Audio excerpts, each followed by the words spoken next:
5 सीटों पर लड़ने वाली पार्टी के नेता कह रहे हैं कि मैं पूरा बिहार जितवा दूंगा। तो जब 2 सीटों वाली पार्टी पिछले 10 साल से पूर्ण बहुमत की सरकार बना सकती है तो 5 सीटों पर यह सोच तो रख ही सकता है।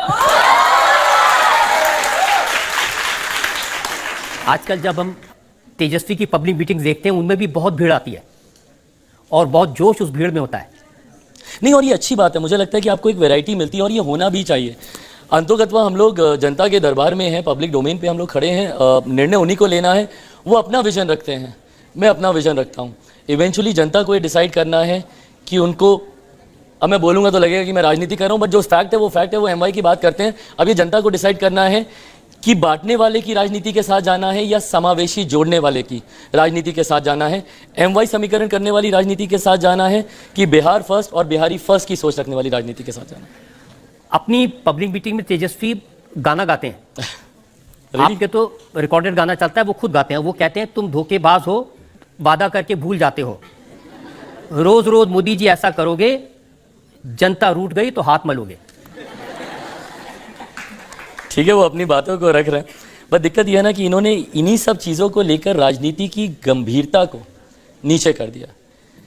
आप एक प्रदेश का नेतृत्व रखने की सोच करते हैं, कैसे परिवार से आते हैं जहां आपके परिवार में ही 2 मुख्यमंत्री रहे हैं। ऐसे में मुझे लगता है राजनीति में गंभीरता का बने रहना ज़रूरी है। एक बड़े राज्य के नेतृत्व की सोच आप जब रखते हैं तो ऐसे में उसको कतई हल्के में नहीं लिया जा सकता। देखिए, उनका ऐसे गाने गाने से एनडीए के जितने नेता आते हैं ये भाषण देते हैं, लेकिन कोई महंगाई की बात नहीं करता, कोई बेरोजगारी की बात नहीं करता। आज से 1 दशक पहले रजत साहब, मुझे नहीं पता था और मुझे नहीं लगता हमें से किसी को भी पता कि देश की अर्थव्यवस्था कहाँ थी, कौन से पायदान पर थी, नहीं थी।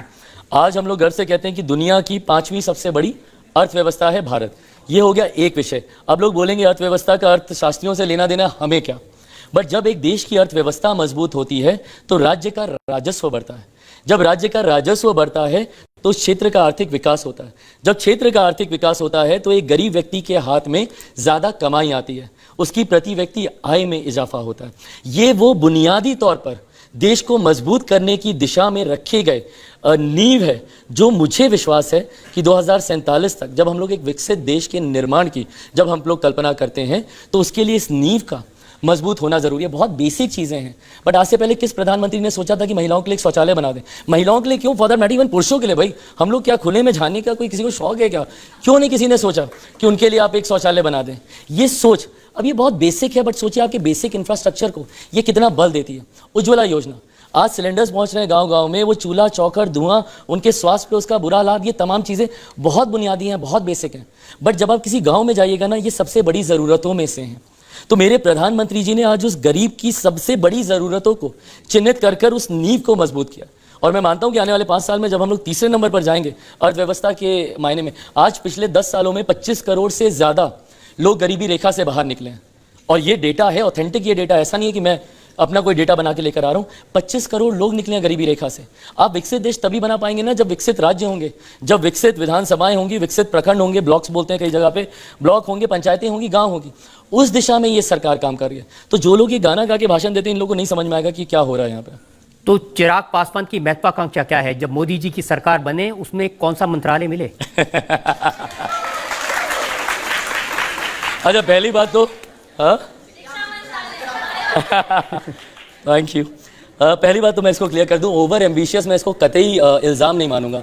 और मैं चाहता हूं और मैं आप सबसे भी आग्रह करूंगा, होइए एम्बिशियस, ओवर एम्बिशियस होइए। जब तक आप ओवर एम्बिशियस नहीं होंगे आप कुछ हासिल नहीं करेंगे। दुनिया निर्दयी होती है, लोग आपको सिर्फ पीछे खींचेंगे, डीमोरलाइज करेंगे, डीमोटिवेट करेंगे। आपका ओवर एम्बिशियस होना ही आपको कॉन्फिडेंस दिलाएगा और यह हर किसी को होना चाहिए। तो मैं अच्छा मानता हूं कि मैं हूं। आप जनता में से हम लोग सवाल ले लेते हैं। आप एक एक्टर रह चुके हैं और आप बहुत गुड लुकिंग भी हैं, तो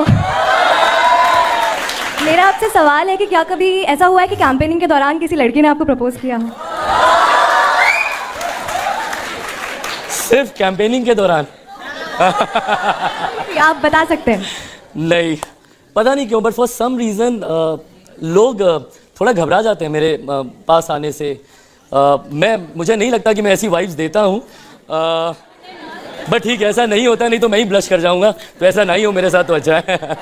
मेरा क्वेश्चन आपसे ये कि मैंने सुना है कि आपको आपकी मूवी के डायलॉग्स याद नहीं होते थे, तो हाँ। आपको इतने लंबे लंबे भाषण कैसे याद हो जाते हैं? नहीं, बिल्कुल सही बात है। पता है this use to happen actually में रजत सर, मतलब मैं सेट पे जाता था तो मुझे 1 पन्ने का डायलॉग दिया जाता था, है ना, और जब मैं बोलने लगता था तो मैं उसको 2.5 पन्ने का बना देता था, बोलता ही रहता। अब नेता का खून है, ठीक है, तो अब वो उबाल तो मारता ही था, इम्प्रॉम्प्टू बोलने की आदत है, तो जो आधे मिनट का सीन होता था मैं उसको 2.5 मिनट 3 मिनट तक मैं उसको खींचता रहता था।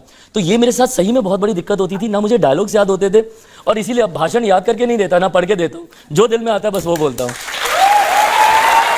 एक दो सवाल ले लीजिए। आप इतने युवा अच्छे पॉलिटिकल लीडर हैं, तो आप बिहार के मुख्यमंत्री कब तक बन पाएंगे? इतना अच्छा ग्रोथ कर रहे हैं, मैं देख रहा हूँ, बिहार के मुख्यमंत्री कब तक बन पाएंगे? भाई मेरे पास अगर इसका जवाब होता तो मैं ज़रूर दे देता, बट भविष्य वक्ता नहीं हूँ। और फिर वही बात है जो मैंने अच्छा ये बता दीजिए, नीतीश कुमार कब रिटायर हो जाएंगे?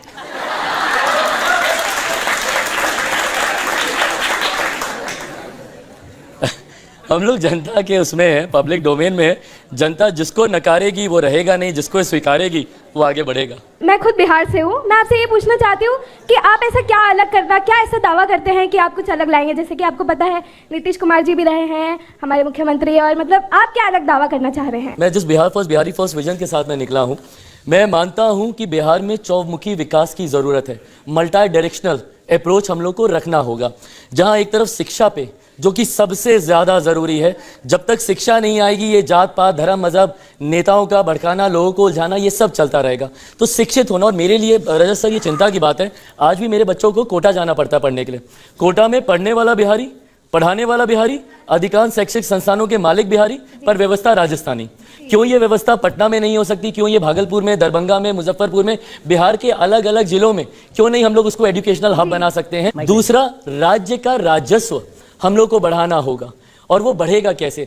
हम लोग इतना ब्लेस्ड हैं रजत सर, एक ऐसे स्टेट से आते हैं जहाँ पे रिलीजियस टूरिज्म की अनंत संभावना है। अयोध्या में एक राम मंदिर का निर्माण हुआ, आस्था एक तरफ है, मैं अभी आस्था पे जा ही नहीं रहा, पर सोचिए उस क्षेत्र का आर्थिक कितना विकास होने लग गया।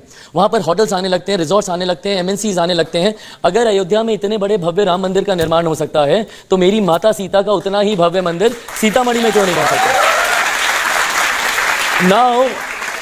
नाउ जस्ट इमेजिन, वो मंदिर बनने के बाद फिर वो एक बात है कि आस्था एक तरफ, जिन लोगों का विश्वास है वो जाएंगे। अब सोचिए 6 लेन का कॉरिडोर बन जाए अयोध्या और सीतामढ़ी के बीच में, हर वो व्यक्ति जो भगवान राम के दर्शन करने जाए वो मेरी माता सीता का आशीर्वाद लेने आए।